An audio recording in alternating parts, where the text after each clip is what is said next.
Jac Caglianone is the middle of the bat for the future for this team. And his type of talent is something that you don't want to necessarily keep in the minor leagues for far too long. You want to see that at the big league level sooner rather than later. Thanks for listening to KC Sports Network, proudly presented by Emprise Bank. If you're thinking about starting a business or know someone who is, check out Emprise Bank's SBA loans. It's always good to know your options, and they can be your partner in possible. One Royal Way back at it here on Kansas City Sports Network. I'm Joel Penfield. Thank you guys so much for tuning in. Make sure you are subscribed on either the audio or video platforms and hit those notification bells so you know when our content goes live. This show, as always, brought to you by Emprise Bank, our partners in possible here at Kansas City Sports Network and on this podcast. Joining me tonight is Jaylon Thompson, beat writer for the Kansas City Star, covering the Royals. He's had some time in Surprise back in Kansas City for a little bit. I'm sure the weather was a little bit of a shock as he got back here. But we're going to talk about some of the insights that he's seen from boots on the ground in spring training. And Jaylon, thank you so much for hopping on tonight. Glad to be here, Joel. Super excited. Love the show, so I can't wait to get started. All right, man. Well, thank you so much for taking some time. How was it down in Surprise? Just your overall thoughts from being down there for, you were there for a couple of weeks, you're back, and I assume you're heading back here pretty soon as well. Yeah, for sure. Surprise is, it lives up to its name. You go out there and then just personally, not even talking about the Royals, just it can be cold in the morning and hot in the afternoon. So that's something you just got to get used to in Arizona. But once you adjust to that, the intensity that the Royals have this year, they are hungry. Like you can see it in how they work out, how they walk through the clubhouse, how they interact with each other. They will know what's at stake for them. They know where they were last year, and they know where they want to go.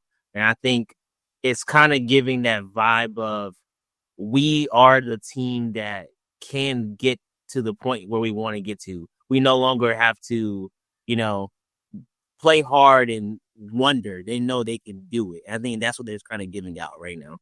Yeah, it's very different. It kind of the vibe around camp before last year was, and I remember it going to the exhibition game in Northwest Arkansas, and Bobby was talking like, we're going to surprise some people this year, and they were really confident. And I kind of brushed it off because I'm like, you guys won, they won 56 games last year. Like if they win 68, like it's an awesome year. Like I don't think we're going to get there. And that obviously they were correct in their belief in themselves. So it's good to know that they're like, okay, we know what it takes now. We know what we can do. And we know what we're capable of as a team. And when you have those leaders in the clubhouse that are obviously the veterans, but those young guys that played all those games and saw what it took and, get beat by a team that eventually goes to the World Series, they know what it's going to take. And the 2014 team had that. Obviously, they got a couple steps further than the team did last year, but we see those same sort of qualities that this team knows they have to take a step forward. They can't take a step back. They can't miss after arriving a year early, even though that happens sometimes to teams. So it's good to know that they're ready to go, and it seems like they're hungrier than they were last year, which is a really good quality. Yeah, exactly. You talked to some of the guys that they brought into camp. The Royals are really big on bringing in former alumni, former guys from that 2014, 2015 squad. Even some of the guys that were a part of the 1985 team, that's been around, like George Brett is always going to be in camp. So when you talk to those guys that have been through it, they say the same thing that we're both saying and seeing, that these guys kind of give you some of that 2014 going in 2015 vibes of, experience is the best teacher. And a lot of these young players like Bobby Witt Jr., Vinny Pasquantino, and the like, Michael Garcias, Kyle Isbells, MJ Melendez, they all went through their first kind of foray, Michael Massey, of the playoffs. And now they know what it takes to play at that level, and they know what it takes to sustain it. And that's going to be their goal this year. Who has stood out most in this group in big league camp so far to you? We have the obvious names of like what Bobby does, but like maybe a guy that's sort of on the fringes, or a guy that, maybe you didn't, the expectations were a little lower and you've seen some changes from them. Like, I mean, if you've seen any of the backfield stuff on the minor league side, Who are some names of guys that have stood out to you so far? So I will categorize this in a couple of different tiers. So first off, I would say that Jonathan India, what he's done so far, being able to hit at the top of that lineup and lead off is going to be very key for the Royals. So I think that has really impressed me. But for someone that is looking to make and earn a roster spot, someone that is looking to be a part of the team, I think you really have to look at what Michael Garcia has done. And I know he's going to be a part of the team and he's going to have that ability to play. But to see him take the initiative and go out and learn center field, that's going to help the Royals in more ways than one that people probably don't realize. Because now you have a right-handed complement to what Kyle Isbell can do out there as well. And now if Izzy needs a day off or something of that nature, you can put Michael Garcia, as he continues to learn center field, out there and really continue to move forward and move guys around. And you got to realize, too, you got to have someone that can play third base and second base because you have two second basemen in India and Massey. So if one of them are going to potentially be in the outfield for a game or so, you're going to have to move people around. So I think this Michael Garcia, he's come in and he said that he knows he has to play better, and he's incorporated the toe tap back. He's getting back on par and on playing with some of his swings and how his approach at the plate. I think that's going to help him go to that next level of where the Royals want him to be. Because as we've seen last year in winter ball, he can get on a hot streak and he can carry a team forward. So I think someone like him is not necessarily going to be on the margins, but he's someone that you want to see more out of. I think Garcia, along with what we've seen out of MJ Melendez, just him and his developments at the plate, those two guys are going to be key for this Royals team. To stick on Michael Garcia for a second, I think some of the batted ball stuff that we've seen from him in spring is instructive of the hitter that he should be. And I mentioned this with Jason Anderson at the beginning of last week on The Zone, where it felt like Michael kind of became a victim of his own success early on in the year. He had that power surge. He was getting balls pull side and hitting homers. And that's just not his game. And he kept trying to he kind of stepped on that rake for most of the year, trying to get too pull happy rather than just using the barrel and his feel for the barrel, which is so good, to just drive balls all over the place and spray line drives. And early on in spring, he had the triple against the Dodgers in Camelback Ranch where he flips a ball out to right center and goes for 3. He had another single that on one of the few televised games the Royals have had that he worked a 2-2 count and then drove a ball to right field, a hard ground ball. That's the kind of stuff that he needs to do to make his profile that much better. He's not a home run guy. He may pop 5-6 homers. He's got enough power to do that, but he doesn't need to search that out. And I think moving him down in the lineup where he doesn't have the pressure of hitting in front of Bobby Witt Jr. and feeling this need to get on base and do all this stuff, hitting 8th, I think takes a lot of pressure off of him. We saw in the playoffs, he had some really good at-bats down at the bottom of the lineup. So I think that could be the change. I can't quit MJ Melendez. I just can't. Like, I know there's a really, really high level ball player in there, and I know that it's going to happen at some point. I think the swing change might actually be the thing that unlocks some of it, where he's such a good athlete that, like, sometimes these guys that have all these moving parts, it works for them. And I thought, okay, some of the timing stuff, it makes sense. And he was just never able to figure out, not for lack of trying. I know how hard that dude works. I know Alex Zumwalt talks about how hard that dude works to try and be better.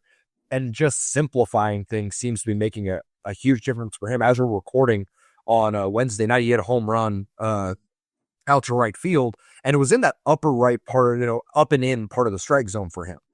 And Jack Johnson from Locked On Royals had a stat last week when he hit a home run similarly last week that it doesn't seem real when you think about the amount of pitches that a guy sees in a season, but he slashed 063, 063, 250 on those pitches. And so far in spring, he has 2 home runs. Now, it's spring. You take those stats with a grain of salt, but that is indicative of a guy that's like, oh, I know what I have to. I can't get beat. This is dead zone for me. I have to get on these balls. And he's done it twice. It's not nothing. I think that is it's something you can take and go, He may not hit a bunch of homers, but he can at least foul those pitches off. He can get to some of those more now where pitchers can't just attack him with cutters and fastballs up in the zone with 2 strikes and he swings over the top. So that's Yeah. yeah. I would say also, I was talking to some of the Royals coaches too. And if you look at what MJ has had to go through every year he's been in the big leagues, you're talking about having to change so much. He goes from being a catcher to learning the outfield. And then from learning the outfield, he has to improve his swing. And it's just like he's making all these adjustments on the fly. And JJ Picollo, Royals general manager, says it all the time. It takes young hitters time to develop and time to really find themselves, find their swings in the big leagues. And the Royals, they are so enamored with MJ Melendez and what he can do at the plate because they've seen it in the minor leagues. 2021, 40 home runs. You know, that's kind of unheard of to do in the minor leagues, whether you go through systems or not, up and down.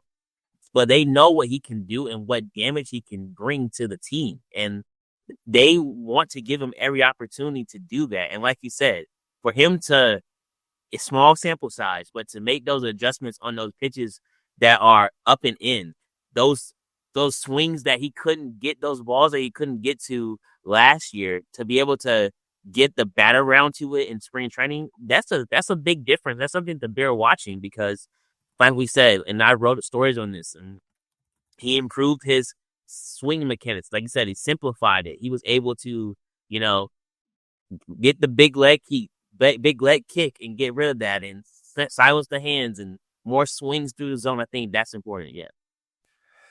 One of the big talking points in spring training so far for the Royals has been what Jac Caglianone provides. And you wrote a piece on him last week that was great.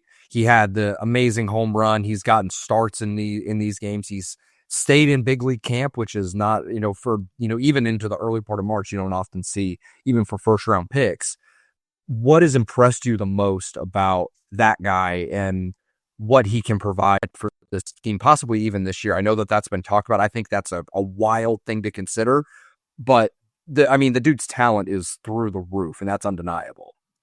Yeah, you shake his hand, and he has his big hands. And he's a big kid. He's talking about 6'5", 250, 260. The guy can really is a physically imposing figure that is just walking through the clubhouse. And I just feel like with him, it's just a matter of getting comfortable. He has the power. We've seen it on display. His first home run, 435 feet, 115.4 exit velocity off the bat. Would have been the third hardest hit home run for the Royals if it was a regular season game. I mean, and that's in the StatCast era for them. That's pretty insane to say, that a guy like Jac Caglianone has that kind of power. And honestly and truthfully, the Royals look to add a middle of the order bat, and we've seen the headlines. And John Sherman, Royals owner, talked about it. JJ's talked about it. They tried to add someone, but Jac Caglianone is the middle of the bat for the future for this team. And his type of talent is something that you don't want to necessarily keep in the minor leagues for far too long. You want to see that at the big league level sooner rather than later.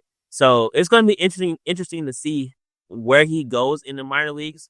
Does he start out at Double-A, get some more adjusted in his first full professional season? But he's going to be knocking on that door pretty soon. And I mean, it's deserved. The power is real, and it's really efficient and fun to watch. I mean, there are some times where you really get into the numbers and like with scouting and you get into the mechanics. There are sometimes where just the old adage of it just sounds different. It is a very it works for some guys. I think Cags falls into that category. He needs to go to Double-A. I think I saw Annie wrote an article earlier this spring that seems like that's where he's going to go, and that's where he needs to go. I don't think there's any point in sending him back to Quad Cities. Get him to Double-A, which is a heavy prospect league, and let him sink or swim and let him figure it out. And the dude's talent is so good that I think he might. There's a shot that he just tears up the Texas League and is in Omaha by mid-season, and we're talking about him being an opening day type guy in 2026. I just want to see him continue to be more selective at the plate. the dude swings so much. And I'm like, man, if you would just let guys come to you, like, you could be a monster. Like, some of the approach stuff is what he really needs to work on. The bat to ball is crazy. Like, for a guy that at his size, with his type of power, and run a zone contact rate around 90% is bonkers. And that's why I'm like, dude, stop swinging at everything. And he's talked about that too. Yeah. He's said that he spoke with Mike Sweetie, and he basically told him, like, slow down. Like, you don't have to go 110 miles per hour at the plate. Let the pitchers come to you. Focus on one part of the zone and own that zone, and then you can do real damage. And I think that will come with time. Like, there's a reason why the Royals brought him up in his first big league camp after getting drafted. Jac Caglianone could have went first overall in 2024 MLB draft. Yeah. Like, he was in that top 5 mix, and he fell to the Royals at 6. And I think the Royals were right to go ahead and get him, because that's a talent that you don't pass up.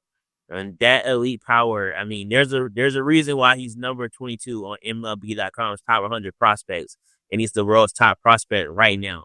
I mean, that guy is going to be something special for this team. And it's so funny with the quote where he was like, I dialed back my swing and hit him 115 miles an hour. That again, it's just nutty. Like, the guy is a one-of-one type talent, and I mean, it's easy to dream on a guy like that and what he can provide in the short term in Kansas City. We're going to take a short break, and we'll be right back with more news and notes from spring training. Looking for tickets for your next event? Tickets for Less is your #1 source. Save big on every purchase when you use promo code KCSN at ticketsforless.com. Success in real estate takes more than vision. It takes the right financial partner. When someone takes something rundown and turns it into something great, that's called a comeback story. Like Bryan Group. They take distressed properties here in KC, completely rework them, and then turn them into valuable real estate. But that kind of work needs the right bank behind it. Enter Emprise Bank. They're not about cookie-cutter loans. They saw Bryan Group's vision, backed them, and now they're making big moves in Kansas City real estate. Talk about your partner impossible. Emprise doesn't do one-size-fits-all financing. They invest in potential and back growth. Visit emprisebank.com/KC to learn more. Emprise Bank. Member FDIC. Equal housing lender. Be sure to hit that like button and subscribe button if you're watching this on YouTube. And if you're on the audio platforms, make sure you're subscribed there as well, and hit those notification bells so you know when our shows go up. All right, Jaylon. So as we're getting closer to the season, we're 22 days away from spring training, or from opening day at Kauffman Stadium. Guys, the roster's starting to form a little bit. Who are some guys you think have helped themselves the most to make the opening day roster that are maybe on the fringes of making it and being a part of the 26-man lineup? Yeah, I think you have to look at some of the bench guys, which are really good. It's really going to be important to see which way the Royals want to do this.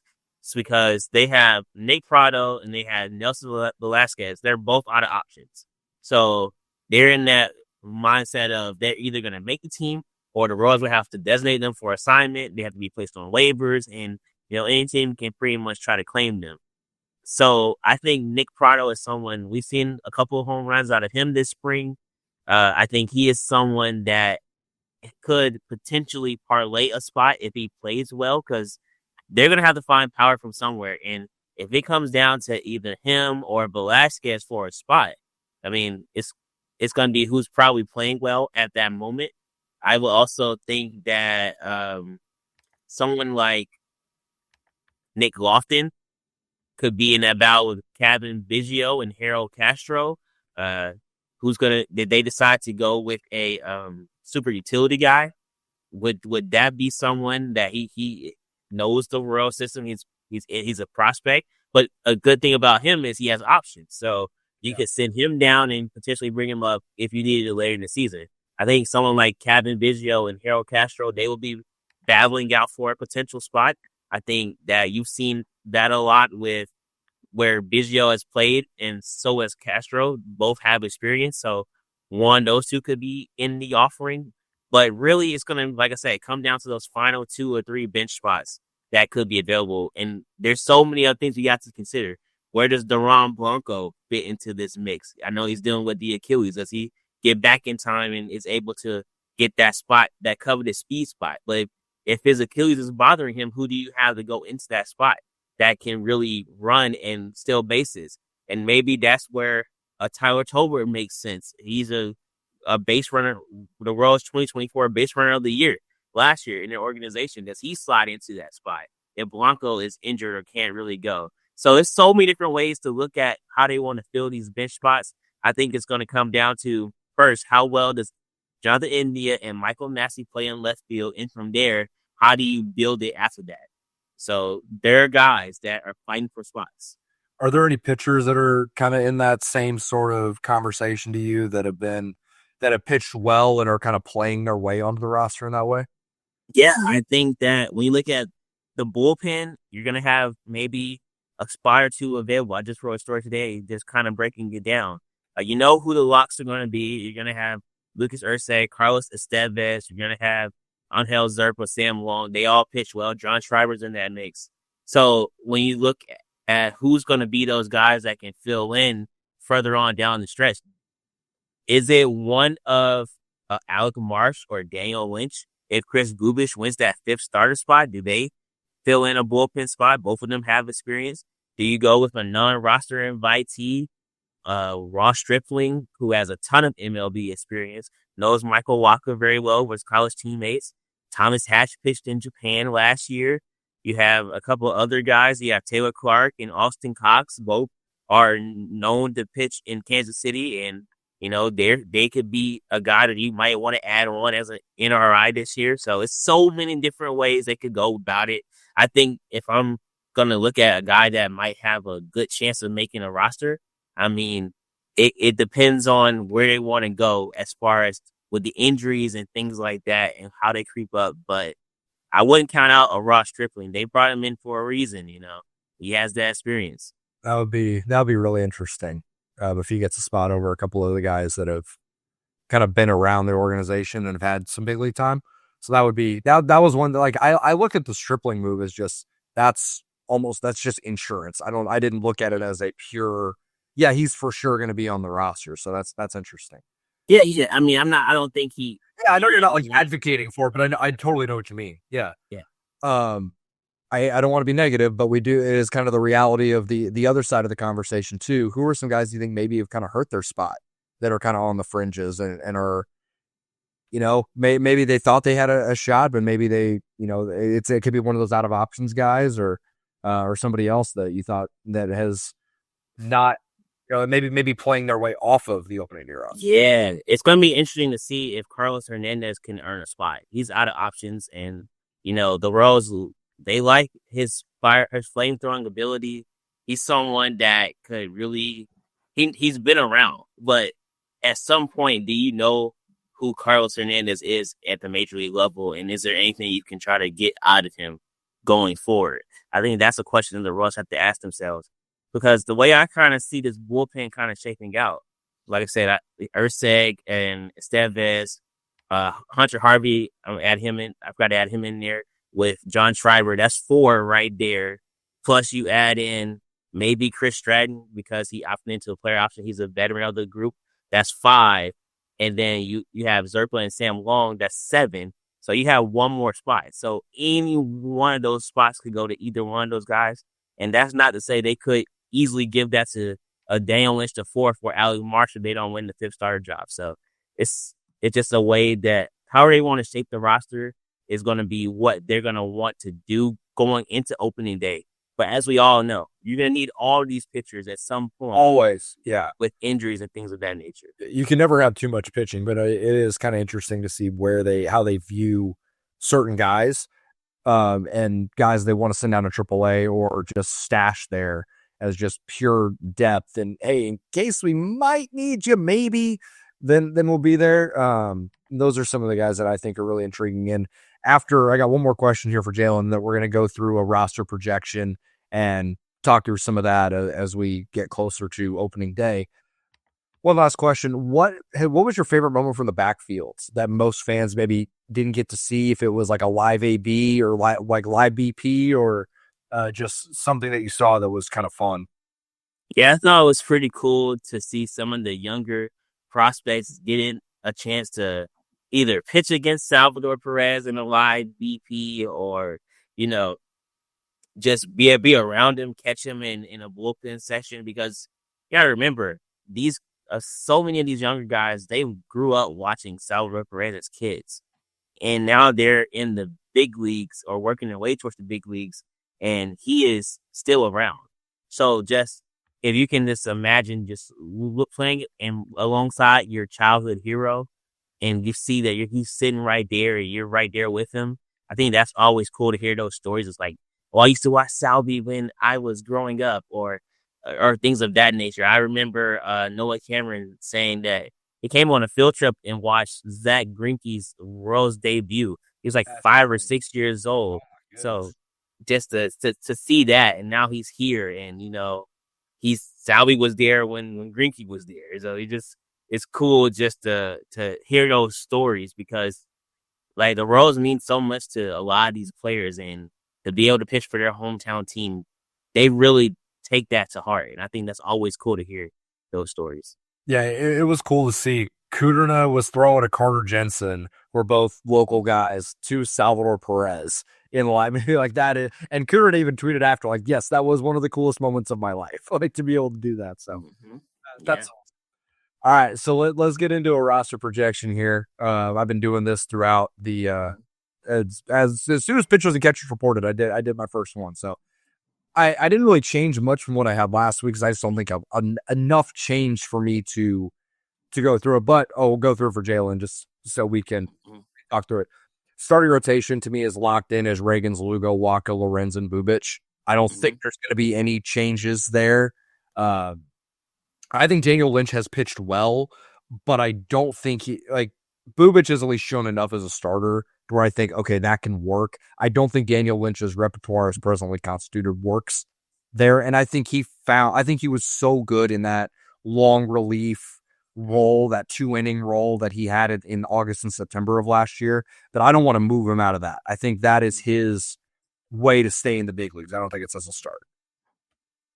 Yeah, I agree with that. I think even Daniel Lynch, he said it himself. He was like, I wanted to be built up as a starter, but they need me in that bullpen. I'm willing and able to go down there because I think he found confidence, just being able to be needed in those key moments and being able to come out and pitch and, the game's on him and, he needs to perform and execute in that role that he's given. So I think he really liked that. He was like, it's something that he liked he called it the dirtiness of the bullpen, but Yeah.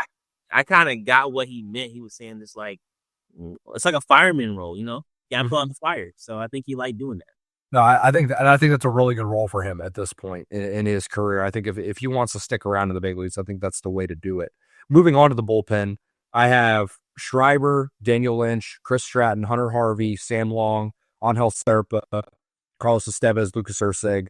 Outside looking in, I have Hernandez, Marsh, James MacArthur, and Kyle Wright.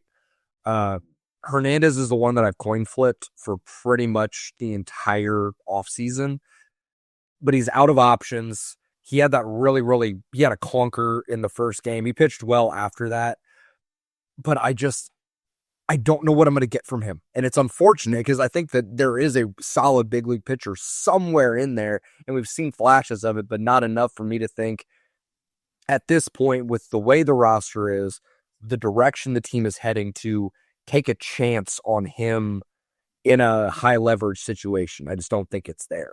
The only guy, I kind of coin flipped him with Chris Stratton, but Stratton's, they're paying him like $6.5 million. He opted in as a veteran that's been around.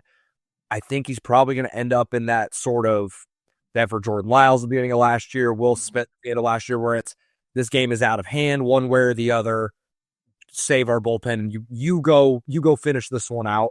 I think that's kind of what they're going to do because the bullpen is a much better quality this time around with 3 legitimate big-time right-handed arms and Zerpa and Long, who you can handle high leverage situations as well. There's one spot here, and I think Stratton's going to get it just because of the money they're paying him, and B, the veteran aspect of it. Yeah, I think that's a good way to look at it, and it just to me, I see Kyle Wright. They're gonna bring him on slowly, I believe, just coming back off that long layoff, and James McArthur, he had the elbow surgery, he's still ramping up. So is he throwing? I don't know if I've seen that. Is he doing bullpens at all? I think he's making his way towards doing that. It's gonna take some time for him to get, because they say when he first came in the spring training, they were like he had just kind of started his offseason throwing program, so you know how it takes to get that. It takes guys time, yeah, exactly. I think for both of those guys, we'll see them later in 2025 in some form or capacity. But like you said, I mean, there's so many guys that's going to fight for that last spot. I mean, I can't imagine him not having Chris Stratton just because of the veteran presence that he brings in. His real issue last year was just he walked too many guys. And if he can get that under control, he can still be a serviceable reliever. And like you said, with Daniel Lynch and Alec Marsh, if they don't win that fifth starter battle, how do you evaluate those guys? Do you want to use Lynch in the bullpen, or do you want him to be built up as a starter in case you need him alongside Marsh at AAA? Because that's the tricky thing. And I viewed Marsh as a reliever for like a year and a half. And he was good at the beginning of the year, and he kind of got as his innings increased and teams saw him a little more. So he's going to be an interesting case, because I think he's going to miss the opening day roster purely because he had the shoulder thing, and he's just, his timeline's a little backed up compared to where guys are at right now. I don't think it's a lack of talent, and I think if Marsh was in a position where he was fully healthy at the beginning of spring training, then we're having a very different conversation where it's 3 guys for one spot instead of just 2. Yeah, and I think too, like we mentioned Ross Stripling earlier, I think he is the perfect guy to fit into that Tyler Duffy, Dan Altavilla role that he did last year. Like a veteran that may not make the opening day roster, but someone that you can call up in April. I could see the guy, Well, it's also tricky because he's got so much big league time. He can refuse a minor league assignment. So and he's been in the big leagues for so long it's not like he's bounced around AAA and all. Like, he's been an established big leaguer for a while. So I don't know if he would accept a minor league assignment, but that would be one thing to follow. Yeah. Moving on to the starting lineup, and I don't have the actual lineup in place, but just Salvi catching, Vinny at first. I have Massey at second, Garcia third, Bobby obviously at short. I have India in left, Isbell in center, Renfroe in right, and Melendez DHing is how I think that's how it's going to go. Them sending India out to left more frequently tells me they want that to kind of be the scenario. I have not been a huge fan. I've talked about this on previous episodes. I'm not a huge fan of the Michael Massey in left field experiment. Not that I don't think he's capable, but I don't think that ranging and running and quick twitch type stuff in the outfield is good for a back injury and a guy with a lingering back thing. And keeping him at second base as often as possible is probably the best thing. And then using India's athleticism to move to second and move to third and play some left and kind of move things around. And on days when, hey, maybe Kyle Isbell, it's a tough lefty. Hey, Michael, go play center. India, go to third, and kind of move it around from there. It gives them a little more versatility, I think, to have India in left rather than put Melendez out there and let India DH. I would much rather see India out there. Even though Melendez has improved year over year in the outfield, I think India's a better athlete right now in left field than MJ has been. Yeah, I think too, you have to look at it as India's going to play every day. He's going to get a lead up here, so they got to find a spot for him in the lineup. And I'm not sure you like Michael's defense at third base too. So maybe there are days where Michael is just going to be the third baseman for the defensive properties, and then you have, like I said, Indian in left field. Maybe he switches with like MJ, where MJ might be in left one day, and India, like you said, move them around, and Michael might be either come off the bench or wherever it is, or it just depends on how they want to do it. But I think you have to find a spot for Jonathan India in that lineup every day because he's the leadoff hitter. So I think that's a good point that you made that maybe it is left field is where he kind of starts out. Because like you said, in today's game, he was back in left field. So, I mean, he's been out there more frequently of late. So that's the excellent. Yeah. So we've seen the stuff about Michael in center, and he's played it a couple of times out there. How much, and we've talked about it a little bit on the show too, how much of it do you actually think he's going to play out there versus this is just trying to test the waters and just give him some time just in case? Do you think we actually see him play center field during the regular season? Because I know this was talked about last offseason too. I think that you might see him out there every once in a while to spell Kyle Isbell, but make no mistake about it, Kyle Isbell is the center fielder, and he's going to be out there more often than not. So I think in the case of Michael, it's just like you move him around to where he is needed. I think he'll probably play primarily third base, and that's where he's going to be at. And then when you have guys need days off or things like that, he could probably shift him to the outfield, to center field. And, or maybe you shift him to a second base if Massey is at DH and Indy is in left field. There's different ways you can do it, but I think primarily you're going to see him at his customary third base position. I will say there is a part of me that is like, and I like Kyle Isbell. I think he's a good player. He's in there for his defense. That's like 80% of his value, and you need guys like that. This is not an indictment on him at all. But there is a part of me that is like, man, a lineup with India at third, maybe Massey, Melendez in left, and Massey at second, and Garcia at third. That's a really good lineup, and it gives them some options where they don't feel like they have to put Kyle Isbell out there just for the defense. Like they can kind of move things around a little bit, and it's not the black hole that sometimes occurs at the bottom of the lineup. We saw that happen at times last year when Isbell would scuffle. It was like they get to the 8-9 spot. It's like, oh boy, all right, just end the inning. Let's just scratch and move on to the top of the order. I think just giving this team more options and positional versatility is going to take them a long way as they sort out the offensive side of things that I think lags a little bit behind what the pitching staff is going to be able to do. Yeah, and I think you still could see that in a sort of roundabout way. Like maybe Hunter Renfroe might serve as a DH at certain points in time. He dealt with the hamstring and the Achilles last year. Maybe you put him at DH and you allow Melendez to go to right field, and then you can have it kind of sort of be mixed and matched how Q wants to do it. But that's the good thing about this team this year. It's like you have the guys that are learning different positions so that your everyday players will be on the field in some capacity. I think that's the best way to look at it. And, there are going to be days, too, where Salvi will DH. There are going to be days, too, where they have Vinny DH and Salvi's at first and Freddie's behind the plate. They're going to have to figure it out. I don't think it's going to be like one linear thing, but the most important thing from why the Royals when they got Jonathan India is to create more offense. And we've seen that throughout the spring so far. Like we've seen India get on base, then Bobby moves him over with a single, and then he drives him in with a double or whatever, and the Royals are just rolling. And I think that's how they want to play this year. There's 162 games in the big league season. There's a shot we see like 130 different lineups from the Royals. Exactly. But that much versatility and a bunch of damn guys to move around. Moving to the bench before we end this thing, I have Freddie Fermin, Kevin Biggio, Joey Weimer, and Nick Lofton.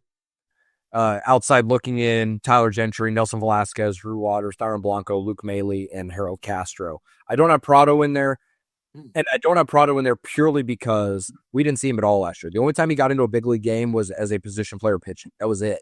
Like I think that it's kind of instructive of it didn't work, and it sucks. But it just, I think it may just need to be a change of scenery for him and move on from there. Drew Waters, I look at very similarly, despite all of the struggles from the outfield offense last year. He really didn't get a big chance. And when he did come up, it wasn't very good. So there are other names that I think will get a chance over those two guys. I have Lofted in there. Dyron's Achilles thing does worry me. Like, he's already a guy that's 30 or 31, and his main tool is speed, and his Achilles is bothering him. That is worrisome. So I locked it in there. I think Weimer kind of fits into the pinch runner type because he has good top end speed. It's not Darren Blanco, but it's still good. And Weimer can fit that. The problem is Weimer can't stop striking out. And so I don't know even as a path for him to be that. So then maybe you make Nick Lofton that, but he's not a real burner. It opens the door for a Nelson Velasquez or Tyler Gentry. But I think Biggio and Fermin are locked.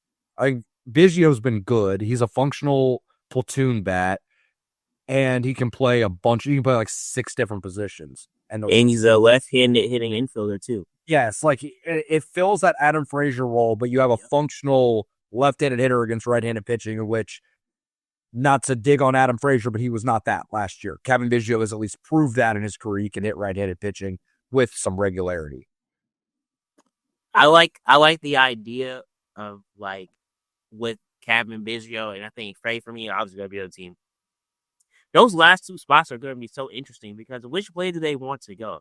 Like, if Blanco's healthy, I think Blanco's on the team because 100%. They love the role that he can play, coming in being that speed guy to get a steal at second base. And he's not a terrible hitter either. Like, you can put him in the lineup once a week or twice a week and feel okay that he's going to be able to hold his own. Yeah, he went off against the Reds. That was amazing. Yes, so I watched those home runs the other day. I forgot he hit 3. I knew he had the 2. I forgot he hit 1 the next day too with the crayon bat. I mean, like, they should let him have the crayon bat all throughout the season. I don't know why. Just straight paint it over in black so that he can have the crayon bat and he doesn't get fined for it. Yeah, but yeah, I think if Blanco's healthy, he'll be on there. And then, like you said, that last spot could come down to so many different guys. I mean, you're talking about, like you said, Weimer, but does he get served better by starting the year in AAA? And like you said, working on those swing. Well, as we talk about that, he just hit a home run, so there's that. Oh, well, there you go. Well, we talked them up. But I think he has a lot of tools that I think the Royals like. I mean, I talked to the Reds general manager, Nick Kroll, about that trade, and he said the Royals asked for Joey Weimer in the trade. Like, he wasn't a throw-in guy. Like, the Royals asked for him to come back in that deal with Jonathan India for Brady Singer. So I thought that was pretty cool to see, like, what the Royals value in him. Also, like you said, you have Velasquez and Nick Prado. I think that it's going to be hard for either of them to crack the opening day roster. Like, I know I mentioned how Nick Prado has been swinging a good bat in spring, but how much can that really help you make the opening day roster when you didn't play last year and in a hitting capacity? You just kind of pitched and you were there for a couple of days. So I think that's going to be something to monitor. Velasquez, he has power. We saw what he did in 2023 when he came over from Chicago Cubs. Is it a matter of can he bottle that up and be a bench guy that can hit home runs? Because that's something that the Royals haven't had. Last year, they didn't have that guy that could hit a home run when you needed him late in the game. So I think that if he turns it on, maybe these next 2 weeks in spring training, he could maybe put himself in position for a roster spot. But it's going to depend on where they want to go, so. And I remember the battle for the last spot last year was Velasquez versus Prado, and Prado outplayed Velasquez, and they went with Velasquez anyway. So again, it kind of shows me that unfortunately, probably the Kansas City tenure for Prado is coming to an end, and he's got it's out of options. Velasquez is too. So there's that last spot might be the most fascinating. Because I kind of have an idea what that last bullpen spot is going to look like. I have no clue what they're going to do outside of Kevin Biggio and Freddie Fermin. I have no clue. What if that guy that fills that last spot is not on the roster? Yeah. Like, if it wasn't an outside guy, right? That could be a real possibility that the Royals could say, well, the team are setting their roster. There's a guy out there that they might feel could serve them better, and they might make that signing. You never know. I mean, There's a lot that can happen. We're still, like I said, we're still 22 days away from spring training, so we're projecting a lot. There's a lot to change between now and then, but this has been a lot of fun. Jaylon, thank you so much. Before I get you out of here, I got to ask you a question. I'm going to put you on the spot because I think it's better that way. If you had to take it at bat at Kauffman Stadium, what's your walk-up song? ooh. I always say, people have asked me this question before, and I'm gonna go with DJ Khaled, Go Hard, and it has Kanye West on it, and it has a whole bunch of other guys. But it's like, I think it's time for me to go hard from the hood that I'm from. And it's like, the song is Go Hard. T-Pain is singing the hook. So it's like, I just want to go hard when I'm at the plate. Yeah, you gotta, yeah. So it's an upbeat song. So I feel the other way. Like if I'm going to the plate, I want to have like something relaxing. Like I like country music. So like I want something that makes me feel good, like feel comfy at the plate. But if I'm running out of the bullpen in the ninth inning, I feel like I need to run through a wall. So like I feel like that would be more suited for that style. Yeah. I love it. But again, thank you so much. I appreciate it. We'll do this again at some point during the season. I'd love to do that. Yeah, but thank you to everybody for listening to this episode. We'll be back next week, and hopefully we'll have some more stuff to talk about. We'll do another roster projection. I want to get somebody on here to talk minor leagues. I'll do that in the next week or two. I promise to the listeners. Thank you for, I know you guys want to hear something about that. So we'll go on from there. Thank you guys very much, and we'll talk next week.